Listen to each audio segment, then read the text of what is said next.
Outra refeição que é considerada muito importante é a refeição pré-treino. Mas eu falo para vocês que acontece uma supervalorização dessa refeição por pessoas que não são atletas. Vamos lá imaginar um atleta profissional de natação, que tem 2 treinos no dia. Aí sim, com aqueles treinos intensos, extenuantes, a sua refeição pré-treino é um grande diferencial. Porque estamos falando aqui, por exemplo, de 2 treinos de 2 horas cada. Agora, o treino da maioria das pessoas, de 1 hora, numa academia, vai fazer alguma atividade sem tanto gasto energético assim, não é uma refeição que merece tanto mais atenção do que as outras do seu dia. Então, um treino moderado, ele não vai necessitar de uma alimentação pré-treino específica, com uma ingestão maior de carboidratos assim. Isso vai fazer muita diferença para quem tem um treino intenso, com grande gasto energético. E claro, nas 2 refeições antes do exercício, nós precisamos estar enchendo esse tanque de combustível, temos que estar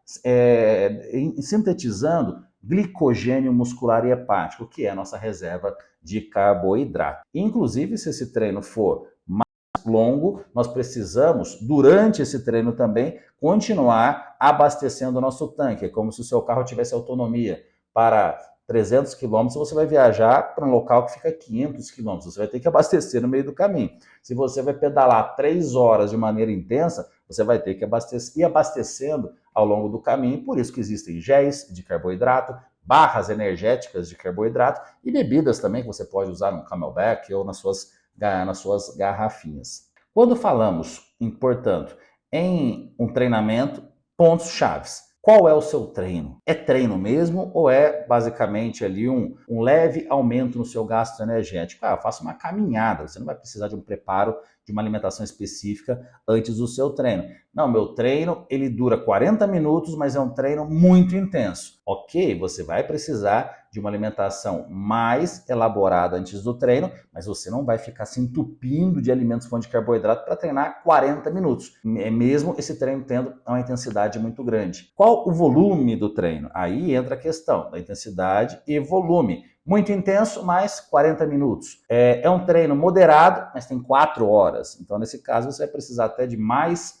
atenção com a sua alimentação antes do exercício do que caso o seu treino seja muito intenso, mas muito curto. E essa alimentação antes do treino, vamos pensar sempre, a principal, de 2 a 4 horas antes do treino. Não adianta. 1 hora antes do treino, você vai lá e bate um pratão de purê de batata, de arroz, né, um prato muito grande e não vai, enquanto você estiver fazendo exercício, você vai estar fazendo também a digestão daquele alimento. Você não vai até prejudicar a sua performance. Então você precisa de 2 a 4 horas para ter uma boa digestibilidade. Se for fazer uma alimentação pré-treino muito em cima do treino, para essa situação existem suplementos à base de carboidrato. Do mesmo jeito que existe o pó proteico, whey protein, albumina, etc., nós temos também o pó à base de carboidrato. Após o treino, após o exercício, também é a mesma coisa. Qual foi o exercício?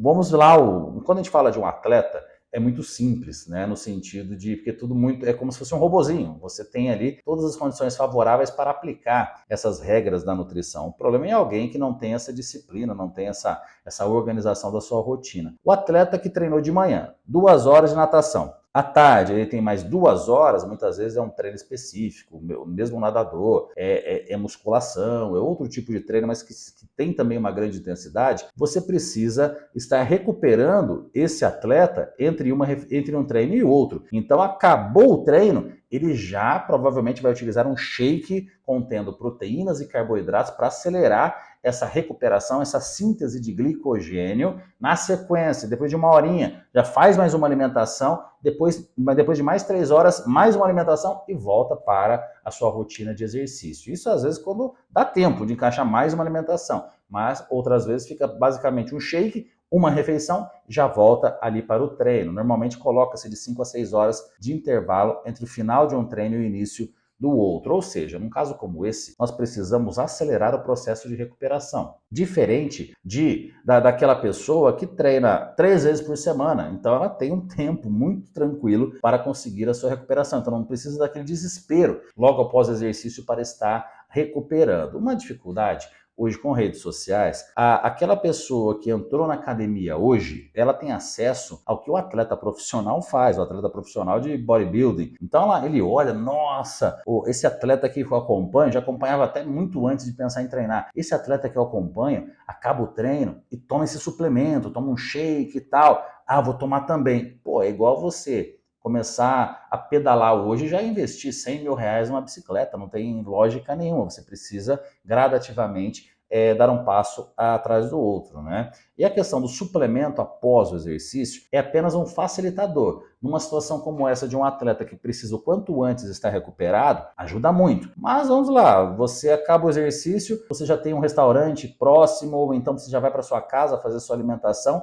não precisa ter necessariamente a utilização desse suplemento. Você pode fazer essa ingestão de alimentos fonte de proteína, alimentos fonte de carboidrato. O alimento fonte de proteína normalmente vai ter um pouquinho de gordura também, deixando essa alimentação completa. Você pode fazer isso de uma maneira sólida, dependendo do horário do seu dia, de acordo com o que você gosta, claro, as suas preferências alimentares, você vai estar fazendo essas opções. Agora falando dos parâmetros, essa refeição pós-treino, ela também não pode ser tão solta assim. O interessante, pensando de novo em catabolismo, né, você controlar o catabolismo que foi realizado ali devido ao treinamento, lembrando que o treino é mais catabólico do que anabólico, o que vai ser anabólico é o que você faz de descanso e alimentação, de 30 a 60 minutos após o exercício, muito importante você estar se alimentando. Nossa, eu acabo o meu exercício até eu chegar em casa ou no local que eu consiga me alimentar, leva 2 horas. Então, nesse caso, você pode utilizar ali um suplemento, pode usar aqui um suplemento fonte de proteínas